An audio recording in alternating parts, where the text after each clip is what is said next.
Have you ever felt guilty for wanting to leave the house? For saying no to a request from your child? For secretly wishing deep down for just a little silence, a little peace? Maybe you can't even remember the last time you made a simple decision, like choosing what to eat or who to talk to without hearing a voice saying, "That's not good for you." And that voice isn't yours. It's your child's voice, disguised as concern. It's the "I just want to protect you" that often comes along with a prohibition, with a command, with a look that makes you doubt your own judgment. Many parents spend years believing they're being cared for, when in fact they're being controlled. And it's not easy to notice the difference because control, when disguised as love, is confusing. It paralyzes. It makes prison look like protection, loneliness seem like safety, submission feel like care. But it's not. That's not care. It's control. Maybe you've lived this. Your child decides you shouldn't drive anymore even though your doctor says it's fine, or insists that you should sell your house because there's no point living alone anymore, or forbids the visit of an old friend claiming that she only brings bad influence. Everything seems to have a noble reason. But deep down, what do you feel? You feel small, confused, as if your opinion has become irrelevant, as if all of a sudden you stopped being an adult, as if to be loved you had to give up who you are. In psychoanalysis, Freud called this emotional transference. It's when someone occupies a space of power in our mind to the point of making us afraid to disobey. The fear of going against a child who has placed themselves in the role of judge, of the one who knows best, of ultimate authority. And when that happens, a very familiar feeling emerges among elderly parents: guilt without cause. You feel like you're doing something wrong, even when you're just trying to live your own life. Control disguised as care does that. It slowly dismantles your autonomy, first with advice, then with restrictions, and finally, with orders disguised as phrases like, "It's better for you. You don't see the danger. I know what's best." But do they really? Does someone who truly loves you make you afraid to disagree? Does love have to come with such rigid rules? Is protecting the same as commanding? This is a hard conversation, but necessary, because many parents believe that giving up their own will is proof of love, and it's not. To love is also to trust. To love is to let the other person exist freely. Love is not silence. It's not isolation. It's not forcing. And if you saw yourself in these words, maybe you're starting to see what once felt so confusing. Little by little, we'll talk about it. No rush, no judgment, with respect for your story and your pain. Because you deserve more than forced obedience. You deserve love with freedom. You're not alone, and as hard as it is to admit, maybe this isn't care, it's control. Do you remember when your child was little and just a simple "yes, Mom" would fill your heart with relief? Back then, obedience seemed to mean that he was safe, well-mannered, on the right path. And maybe, over time, that turned into a reflex. The more he obeyed, the more you felt like you were being a good father, a good mother. But now, the years have gone by.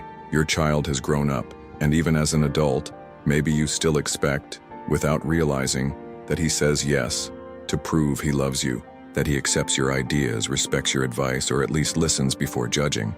But now, maybe he doesn't listen anymore. Maybe he disagrees with everything. Or worse, maybe he only accepts you when you agree with him. And that's when the silent pain begins. Because deep down, a part of you starts to believe that the love is gone, that something is wrong, that you lost the child you raised with so much effort. And that thought hurts so much that you try to fix things by submitting, by giving in, by avoiding conflict, silencing your will to maintain peace. But that peace comes at a high cost. It costs your voice, your dignity, your place in the relationship. Freud taught us about the power of the superego, that part inside us that carries the inner commandments of what is right or wrong, of what it means to be a good father, a good mother. And that superego often tells us that the right thing is to give in, that to love is to sacrifice, that a loving parent doesn't set limits. But that same superego can trap us in a distorted idea of love, a love where there is no room for truth, only for obedience. But love is not submission. Love is not staying silent to avoid abandonment. Love is not obeying just to be accepted. Not all love is healthy. Not all obedience is respect. Many elderly parents today live with a guilt that has no name. It's a guilt that didn't come from a real mistake, but from a mistaken idea. The idea that if your child walked away, it's because you failed. That if your child treats you coldly, it's because you deserve it. That if you become more flexible, more easy, more acceptable, he will love you again. But maybe you're not the one who needs to change. Maybe it's the definition of love that you were taught. Love is not dependence. Love is freedom. It's possible to love and still disagree. It's possible to care and still say enough. It's possible to still be a father or mother and still protect your emotional health. You did not fail by setting boundaries. You only fail when you forget that you also deserve to be loved with respect. This invisible mistake, confusing obedience with love, destroys the self-esteem of many parents. And healing begins with a new perspective, one that recognizes true love allows choices and doesn't demand submission in exchange for affection. You can allow yourself to feel this now, not as an attack on your past, but as an awakening. You can still teach your child something very important, that love cannot be demanded. Love is built, and for that, the first step is to remember that you have value too, even when you disagree, even when you say no, even when you choose to take care of yourself. Maybe you've noticed, little by little, without realizing it, you started asking for permission to live, to go out, to decide, and what once felt natural, like saying, "Today I want to go to church," or "I'm going to visit a friend," now seems like something that needs to be approved, evaluated, permitted, and it's no longer your father or mother doing that. It's your own child. The reversal happened so subtly that, at first, it seemed like care. It felt like affection. A mom, "Let me handle this for you." A dad, "Don't worry about money, I've got it."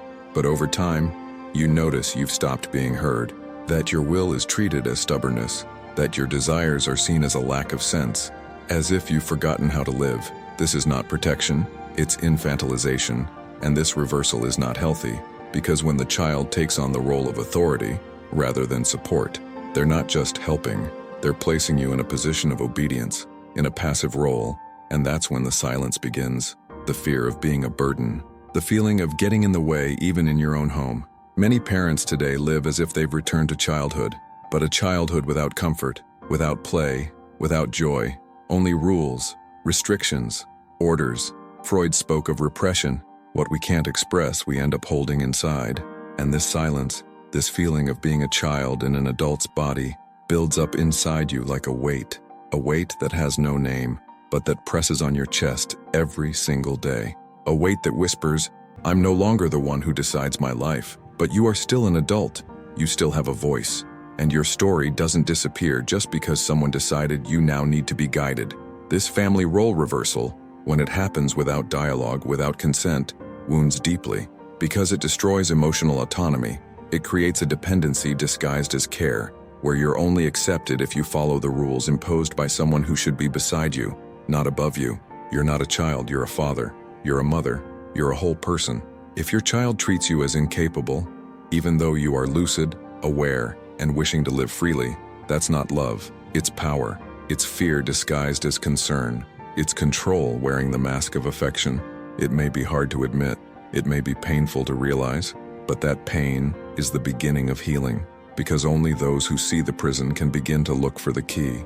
You can start today in silence by saying to yourself, "I am still responsible for myself. I still have the right to choose." I can still say, "This is not what I want." You didn't lose your authority just because you aged. True love matures with you. It doesn't reverse roles, it builds bridges. And if your child can't see that, maybe it's time for you to remember. It's still possible to reclaim your place, with firmness, with love, with dignity. You're not here to be led like someone who's lost their way. You're here to be respected, as someone who has a story and still has the right to write the next chapters. It's not always easy to notice when care has crossed the line, because it starts with small gestures, a little insistence here, a bit of criticism there, a concern that seems a bit too much. But when you try to pull away or make a different decision, the discomfort sets in, the weight, the doubt. Am I being ungrateful? Am I overreacting? That's the first warning sign. When the care you receive always comes with guilt, many parents live with this emotional confusion every day. The mind says, "He just wants to protect me," but the body feels the opposite. Tension, tightness in the chest, fear of speaking, exhaustion that never goes away. Genuine care brings peace, but control disguised as care makes you sick. And to help you see this more clearly, let's use a simple yet profound technique of emotional self-evaluation. Just 3 questions. 3 questions that can reveal a lot about how you're being treated. After a conversation with my child, do I feel freer or more confused? Am I afraid to disagree with him? Does he listen to my wishes, or simply react to them as problems to solve? Pause for a moment. Reread these questions calmly. Let them sink in slowly. Take a deep breath and notice. Is your body relaxed or tense? Is your heart calm or tight? The answers that come don't need to be spoken aloud, but they deserve to be felt truthfully, because only when you listen to yourself do you begin to protect yourself. If the answers to these questions left you feeling uncomfortable, maybe you're being placed in a role that doesn't belong to you, a place where you must please to be accepted, a place where your will must be silenced to keep the peace, a place where obedience became the only possible way to have a little calm. But the peace that comes from submission is not real. It's just forced silence. And to help you with this process of clarity, we suggest something even more practical, a mini journal of weekly reflections. Over the next 7 days, write down, simply and honestly, 3 things. What did your child say or do that affected you emotionally? How did your body react in that moment? What did you want to say but couldn't? Don't worry about how it looks. It doesn't have to be pretty. It has to be true. This journal is not for someone else. It's for you, so that little by little, you begin to identify patterns, the repetitions, the wounds that open the same way each time. And most importantly, so that you begin to remember, you have the right to feel. Freud taught us that what is repressed turns into symptoms. If you don't name the pain, the body will scream. That's why giving words to your suffering is not weakness. It's real care. Care for yourself. You don't need to be afraid to recognize what you feel, or to admit that the care your child offers might not be doing you good. That recognition is the first step toward change. With calm, with clarity, with self-love, you're not overreacting. You're waking up, and awakening is the beginning of all healing. Maybe you've never stopped to think about it, but the body feels when it's being oppressed. And it's not just a vague feeling. It's a physical, chemical, and deep reaction. When someone says they're emotionally drained, that they have no more strength, or that it feels like going in circles, something real is happening inside the brain, and that deserves to be understood. When you live under constant tension, even if that tension is disguised as care, your body activates what doctors call the stress axis. It's like an internal alarm being triggered several times a day. This alarm releases a substance called cortisol, which prepares the body to defend itself. The problem is, when that alarm never shuts off, the body enters a state of permanent alert, and then the exhaustion sets in. Little by little, you start forgetting simple things. Sleep becomes lighter, harder, energy vanishes, the desire to do anything disappears, and worse, your ability to make decisions begins to fail. You hesitate, you doubt yourself, you feel afraid even of the smallest choices, as if any step might lead to conflict. This state of emotional paralysis is not weakness, it's overload. It's the body saying, I can't live like this anymore. And what causes it? Often, the repetitive cycle of tension with someone you love. The brain gets used to walking a fine line between desire and fear. You want closeness but fear judgment. You want affection but fear being accused of selfishness. You want to say no, but feel like you'll be punished with silence or rejection. And here comes another cycle, even more delicate, emotional dependence. When the child who hurts you is also the only one who validates you, even if only briefly, your brain enters a confusing reward cycle. With each small gesture of affection, you feel relief. It's as if for a moment everything makes sense again. But soon after, the control returns, the criticism, the command, and this emotional roller coaster creates a kind of addiction. An addiction to waiting for crumbs of affection, to enduring everything just for a bit of attention. This cycle is reinforced by 2 powerful substances, dopamine, linked to pleasure, and oxytocin, linked to emotional bonding. That's why even knowing you're being mistreated, you keep trying to please. You keep waiting for a kind word. You keep accepting too much for fear of losing everything.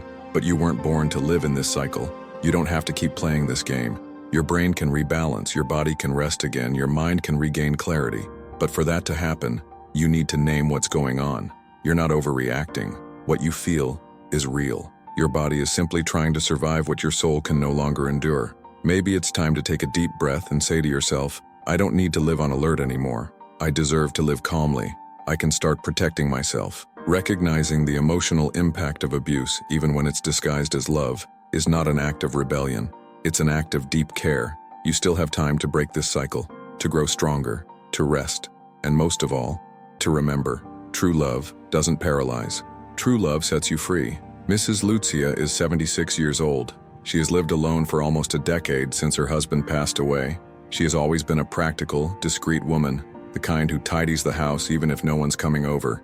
She raised 2 children with great effort, worked as a seamstress, managed the household, saved every penny to give them a better life, and she did. But in recent years, something began to feel off. Everything in her home bore the invisible signature of her eldest son, the bank account he accessed, the medications she only took if he allowed, the grocery list made by him, the visits from friends he deemed unnecessary, even the living room couch, chosen by him, bought by him, installed by him, and always with the same reasoning: it's better for you. But one day, without warning, Mrs. Lucia walked into a furniture store while strolling through the neighborhood.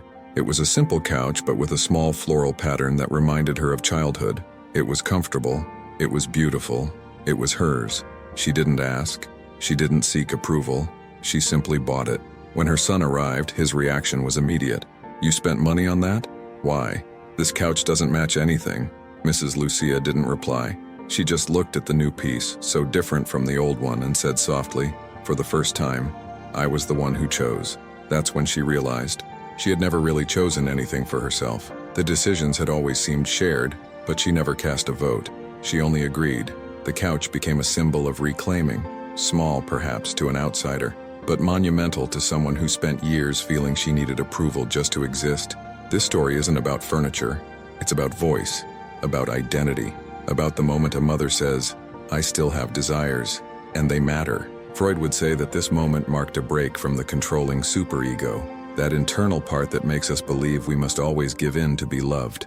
Mrs. Lucia broke free from that, with courage, with gentleness, with firmness. She didn't shout, she didn't confront, she didn't disrespect, she simply chose. And maybe you, hearing this story, are living something similar. Maybe you feel like you need your child's permission to rearrange your furniture, to go out, to make a decision. Maybe you're waiting for him to say, "You're allowed," but maybe what you really need to hear is your own voice saying, "I want to." You can still choose your couch, your path, your way of living. You can still reclaim what was silenced. And even if it hurts, even if it comes with fear, even if it brings conflict, that step is yours, and it has value. You don't need to shout, just choose. Sometimes a couch with small flowers can open the door to a new chapter, a chapter where you once again become the protagonist of your own story. Few have the courage to admit it, but it's true. Many parents remain silent in the face of their children's emotional aggression, and it's not out of weakness, it's out of love. A love that has been distorted, misunderstood, and burdened with guilt. Throughout your life, you were taught to give, to protect, to never say no, to be the foundation, even when everything inside you wanted to collapse. And that devotion, so beautiful, slowly became confused with submission. You began to believe that loving means enduring everything, even rejection, even disrespect. Freud called this affective ambivalence, that invisible knot between love and pain, between the desire to protect and the feeling of being punished for it, between the pride of having raised a child and the shame of admitting that he hurts you. And that's where the parental superego comes in, the part of your mind that says, you have to keep enduring. It's the least a good father does. It's what a good mother would do. But who said being a good father means erasing yourself? Who said being a good mother means silently accepting abuse? That guilt isn't yours. It was built, cultivated, reinforced, often by the very words of your child. After everything I've done for you, you don't understand anything.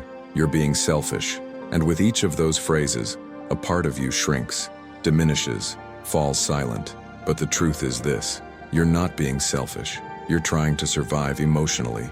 You can love a child and still say enough. You can still be a parent and still protect your mental health. You can feel guilty and still know you need to stop hurting yourself. Unconscious guilt is like an invisible chain. The more you try to escape, the tighter it gets. But when you begin to look at it with clarity, it starts to lose its grip, and then something new appears, something liberating. You begin to realize that love doesn't justify everything, that a child who blames, manipulates, and mistreats you isn't loving you. They're simply taking advantage of your pain, and you don't have to accept that as part of the deal. You have the right to respect, to silence without fear, to affection without conditions. And if that respect doesn't come from your child, let it come from yourself. Maybe the first step is to say with kindness and firmness, I'm still your father, I'm still your mother, but I'm also a person, And I deserve to be treated with dignity. This isn't rupture, it's reconstruction. And as Freud would say, freedom begins when you face the truth, even if it hurts, even if it shakes everything you once believed. Because after the pain comes the peace of knowing you're no longer pretending everything's okay. You can love, but now you also need to love yourself, and that begins with the end of silence.